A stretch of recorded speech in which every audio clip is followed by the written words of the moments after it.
Good morning, everybody, and thank you for the opportunity to present to you our paper. The consideration behind the Multiworks package goes back a long way. It's the culmination of a number of years of work that started when I initially was brought in from industry, having worked at the City of Stirling, has offered up a number of opportunities when a number of gaps were determined in the course, both in architecture and in the construction management courses at Curtin University. With colleagues, this gap has been exploited by further developing a project team that consists of construction management staff and architecture staff, as well as a linkage back to the City of Stirling. We were able to highlight some of these gaps and also put real-life projects to students. Creating a capstone environment for students. We pose problems to the students to which they need to research, are guided to achieve industry-level resolution on outcomes and solutions. Quado, following on from Emil setting the scene, when Emil approached me from construction management to look at architecture and do a simulated work environment, we explored many teaching models related to work integrated learning from a WIL perspective, and we found that there are traditional ways of looking at work integrated learning from the perspective of getting industry in, giving a number of lectures, and then it's up to the students and the academic teaching to unpack some problems. Or the other way of looking at work integrated learning is bringing the classroom out into an industry setting and leaving the students embedded in that environment to learn. For us, we felt that it was more important to create a more blended approach, and therefore the multi-phase work package was a document which is a combination or a blending between a project brief in an academic setting, but also it operates as a tender doc, one that you would see clearly the scope of the operating system converted from a scholarship or a learning and teaching perspective framework as a foundational or principled on the way a tender document was set. In saying that, a number of sort of key aspects to the Multiworks is setting up the definition of what is that student in that setting treated, how is a staff treated, and so some of those sort of is actually a core part of the kind of behavioural setting within the scholarship. A student is seen as a principal or a partner within a practice, and the establishment of the classroom setting is that teachers become the consultants. Therefore, the onus is on finding out what it is they don't know and seeking that consultancy.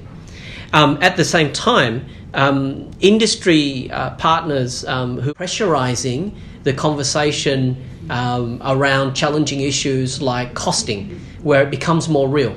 In a teaching setting, a staff member can teach the principles around costing or timeframes or scopes and so on, but it's not until industry coming in and providing us a rationale from that point of view that the students actually understand, I guess, the gravitas of the setting around problems. Now, one of the other things we've made very clear in the Multiworks package is that the way the unit is set up, it is a trading floor that operates across both domains.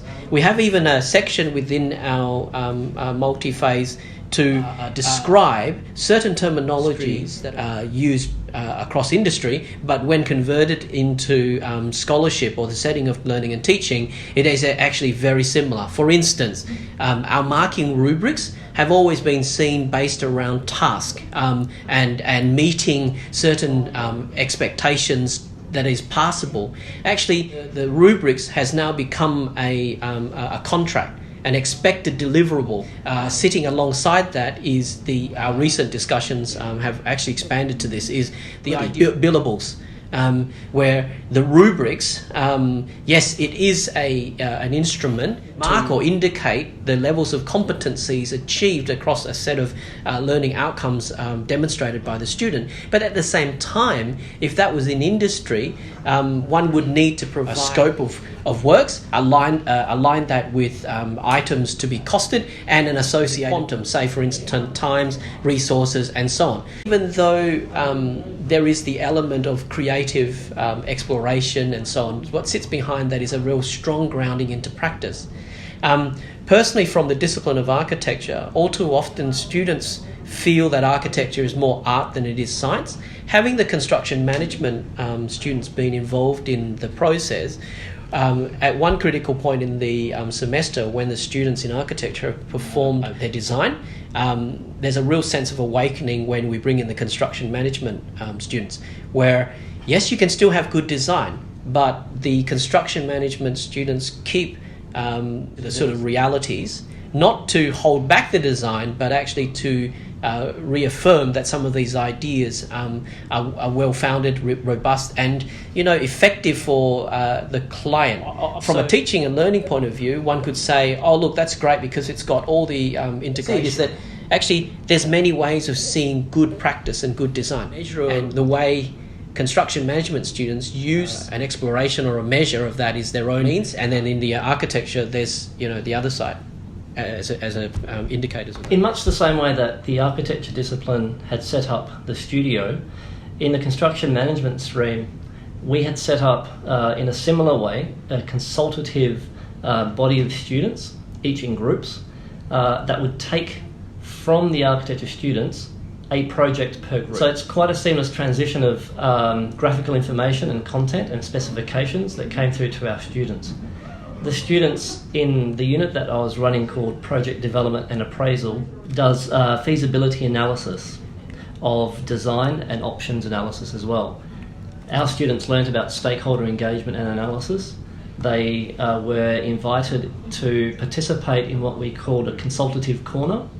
So for example, if there was information that was omitted or missing from either the drawings or the specifications, they could seek clarification from the architecture students. And what this created was a real-life industry scenario where they would be trading information. So if the feasibility was such that it was completely beyond what the scope of the project or the costing would likely be for a municipality, and this became a good instrument for students to modify or I guess refine their design to bring it back on track. And from the perspective of someone that once worked at the City of Stirling, I know that one of the key considerations that the city have is stakeholder engagement. The outcome of the design and the outcome of the feasibility study was able to then be formulated into a methodology by which the community could be involved in the decision-making or the voting process. To complete the circle of information, the city is empowered then to involve the community in the building or the resolution of the design and which way the decision making goes. This is the other thing that I guess when the team came together is how do we make this classroom environment as close to industry as possible. And the major distinction or point of difference between industry and a classroom is the metrics around quality, that the things that you decide or do have a greater impact. So the Multi-Works package, as part of the outline, also does a tracking. So similarly, the way each of the student architecture firms are formed, they have to establish a model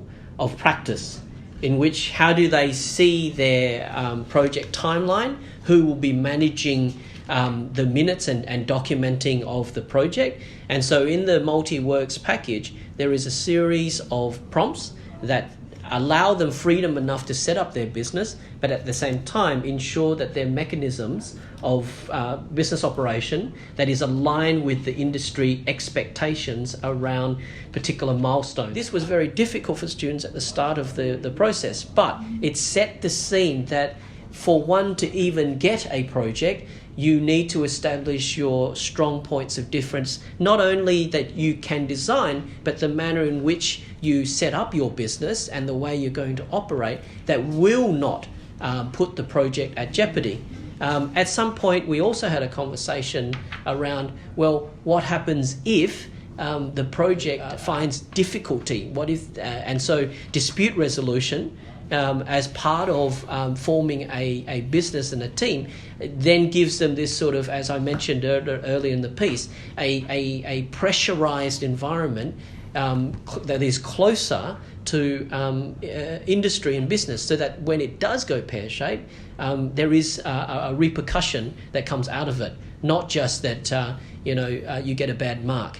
And this is sort of the shift that we've believed that our work-integrated learning model has been well supported from the traditional approach of either bringing industry in or providing students out to industry. But actually, this is about setting that pressurized environment that trades the language between scholarship or the learning and teaching environment and the industry guidelines around best practice. I think the other interesting component of this integration between the two different units and disciplines is the way that the panels were set up during an interim and during the final presentations or oral examination, and the way that the peer review was able to be conducted in a way that, for example, with the architecture students, they were offered up the client-facing or stakeholder-facing component of the City of Stirling, so the Community and Recreation Department. And on the construction management side of things, the panel comprised technical officers from City Building, which is the construction management, construction design side, the delivery side of things. And then we had some crossover of academics that sat on both. So there was an interesting sort of transition between the two projects and continuity. And one of the key things that the construction management students were taught is through problemising and understanding how much is at stake in the local government arena, in the sense that when commercial projects are less viable because of the economy, there is always opportunity in the local government sector. There are well over 500 local governments in Australia and approximately 187 local governments in Western Australia alone. And we're looking in the order of billions of dollars of potential projects and maintenance and asset management strategies. So we cannot underestimate the opportunity to harness this sector. And this is the first opportunity that construction management students are exposed to the civic sector. So that was a real learning curve for the students that came out of the construction. One added importance, I guess we found also as a takeaway, was that students assume the role of a professional, and there is no need to monitor attendance. I know this, at the end of the day, let's bring it back to some of these things that are constantly hindering the way we deliver our teaching. And all too often we struggle because our students choose not to come along and find their way, through maybe seeking a friend's rebriefing of what found from the class, or that they find online supplements to replace what they should have got if they had attended class. So we found that in the first 2 weeks, the shift, establishing this new approach to the classroom was a little bit difficult. But we found after that, once the teams or the project firms were established to ensure that critical briefing information is received by the firms, as long as there is one representative from each of the firms, we can be assured, like one would do in industry, to ensure that they are there. And for us, it's just, we know that each team, each firm has been given a fair opportunity to gain success.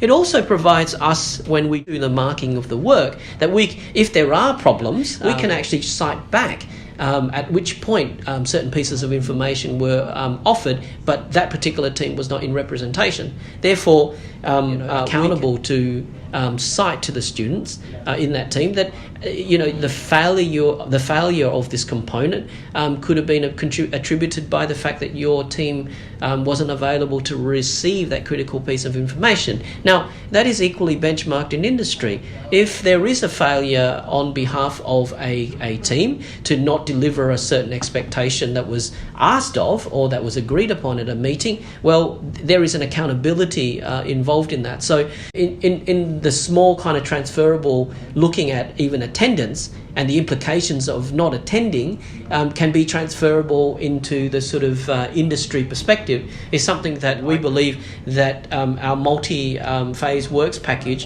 has enabled us to make evident. And again, in some way speak to our colleagues what work integrated learning model is really about. It's not just industry connecting with academia, it's the manner in which we are able to make the transference. We found also accountability and lines of communication are very clear. So we started to see, since we've used the multi-phase works package, that we didn't get silly questions. The questions were always contextualized. I think another added outcome that we found also is that we found that the team members became a lot more accountable for each other, that the dependency on weekly briefings seeking certain milestone deliveries were delegated within the team, and therefore the expectations were upheld by the actual team members themselves, rather than before the onus was on the staff member to maintain the integrity of each of the students involved. Here, their accountability is the team. Then the teams or the project firms are accountable to the unit coordinator. As you can see from the real will model, that has a number of spheres of learning that's critical. And around that sphere of learning, they go through research, ideation, prototyping and testing, and then defining. But along that scale, it is entirely up to the student to monitor where they want to extend that sphere of learning, but know that outside of that linear selection or path of choice is going to be bolstered by important supports, which involve the staff, the industry, and senior students. In construction management, the students are about to threshold or step into industry. The third years in architecture are about to finish a degree. Normally they would be industry, it would be out in industry, but they would be, for the third year architecture, they move into the master's degree. So they are very important capstone stage. So how do we set this real world model with those elements of, that's important, research, giving them the right experience in the classroom to see themselves having or not having certain attributes that are expected to be successful in certain problem solving or industry expected applications. The third is applied learning. As teachers, we are constantly finding ways to take theory or concepts or notions, but it has to be applicable. It is designed in a way where students have to take ownership of seeking. They, as a team, they, as individual learners, must claim and be attentive to their learning by taking that initiative to go to the available information, as one would do in industry. The framework of the real will is instilled in the way we consider one of the independent choice of learning, but also the supports that come around that. So, in summary, the Multiworks complements existing unit outlines and brief structures. What it does is link industry with the classroom setting. It links disciplines to disciplines. It clearly outlines the expectations of the unit, the expectations of the industry and how they relate and overlap. It outlines the deliverables in the classroom and how this relates to the industry. And it also sets benchmarking and levels of competency. The Multiworks is also a works in progress as a document and includes for reflective refinement. Thank you so much for your attention, and we look forward to presenting further iterations to you in due course.